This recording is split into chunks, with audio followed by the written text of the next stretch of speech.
Hello children, let's study chapter number 10 of your English section. Chapter name is Sundari. Sundari here is being referred with the name of kite. एक पतंग का नाम है सुंदरी, उसके बारे में हम इस चैप्टर में पढ़ेंगे. Sundari was a big red, white and blue kite. सुंदरी एक बड़ी सी लाल, सफ़ेद और नीली पतंग है. आप इस पिक्चर में देख रहे होंगे लाल, सफ़ेद और नीला रंग. तो ये इस पतंग का नाम है जो लाल, सफ़ेद और नीले रंग की है. When Bobby made her, she smiled at him. Bobby जो कि एक बच्चे का नाम है, जब उसने उस पतंग को बनाया तो उस पतंग ने उसे एक मुस्कुराहट दी. You are beautiful and I will call you Sundari, he said. Bobby ने क्या कहा? तुम बहुत सुंदर हो, इसलिए मैं तुम्हारा नाम सुंदरी रखता हूँ. One day Bobby took Sundari to the fair. एक दिन बॉबी उसको मेले में लेकर गया. The band was playing and everyone was smiling. मेले में क्या हो रहा था? बैंड बज रहा था और सब लोग खेल रहे थे, एंजॉय कर रहे थे, मुस्कुरा रहे थे. A merry-go-round was playing a happy little tune. It was carrying lots of boys and girls round and round on its wooden animals. merry-go-round आपने लेसन 1 में पढ़ा था ना. तो merry-go-round जो राइड है, जो झूला है, वो जब चल रहा था तो एक हल्की मीठी सी धुन बज रही थी और वो बहुत सारे लड़के और लड़कियों को, बच्चे और बच्चियों को गोल गोल गोल गोल घुमा रहा था. ठीक है.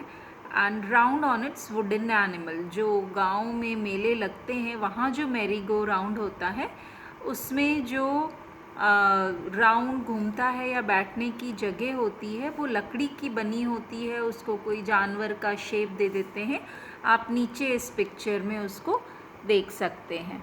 ऐसा merry go round, giant wheel जिसको हम बोलते हैं, ऐसा रहता है. Bobby looked for an open space where he could run and fly his kite.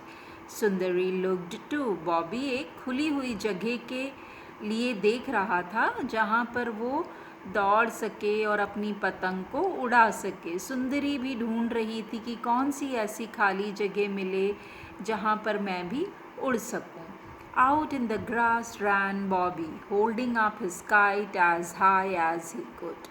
और एक खुली घास उसको दिखी, वहाँ पर वो दौड़ा और पतंग को बहुत होल्ड करते हुए जितना ऊंचा वो कर सकता था.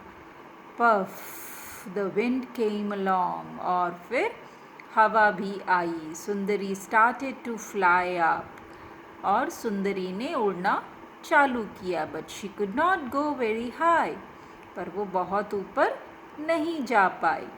A little dog was holding on her long tail. It was in his mouth. जो सुंदरी की पूंछ थी, जो बनाई थी बॉबी ने, वो एक छोटे से डॉग ने उसको पकड़ रखा था अपने मुंह में. उसके कारण सुंदरी बहुत ऊपर नहीं उड़ पा रही थी. Bobby shooed the dog away.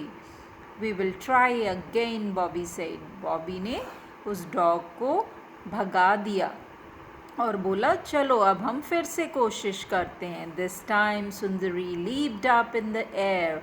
She tugged hard. और इस बार सुंदरी बहुत ऊंची हवा में वो बहुत ऊंची छलांग लगाई, बहुत ऊंचा उड़ी. और oh, how she wanted Bobby to let go of her string. और जो बॉबी था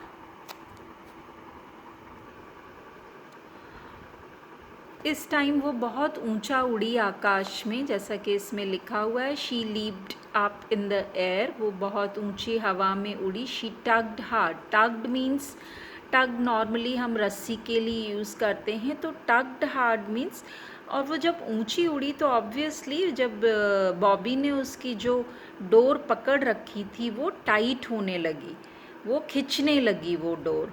ओह she wanted Bobby to let go of her string. अब वो चाहती थी कि बॉबी उसको और ढील दे, और ऊंचा उसको उड़ने दे, और ढील दे। शी गेव अ बिग टग, और उसने बॉबी को काफ़ी बड़ी सी जो डोर थी उस पर काफ़ी उसको पुल करना पड़ रहा था, उसको खींचना पड़ रहा था। तो बॉबी ने उसको छोड़ दिया। Bobby had to let her go, क्योंकि बॉबी अगर उसको टाइट रखता तो वो खराब हो जाती, टूट जाती और ऊपर नहीं जा पाती। तो बॉबी ने उसको ढील दे दी और पतंग बहुत ऊपर उड़ी। We cried Sundari, now I can fly as high as I please. अब वो सुंदरी बहुत ज़ोर से चिल्लाई, वी, अब मैं इतना ऊंचा उड़ सकती हूँ जितना मैं चाहती हूँ। And away she went, she flu up up up in the air. और वो जब उसको ढील दे दी गई और वो जब धागा उसका टूट गया तो वो अपने आप बिना किसी इशारों पे, बिना बॉबी की मर्ज़ी के, वो अपने हिसाब से हवा में जितना ऊपर जाना चाहती थी वो जा सकती थी। और वो बहुत ऊपर, बहुत ऊपर और बहुत ऊपर हवा में चली गई। The story was adapted from Cleo by Ruth Dixon. ये स्टोरी जो है कहीं एक जो किताब है वहाँ से उसको अडेप्ट की गई है। I hope you have enjoyed the story of this kite Sundari. Please read this story again and again to understand all the difficult words and learn the spelling of all the words. Thank you.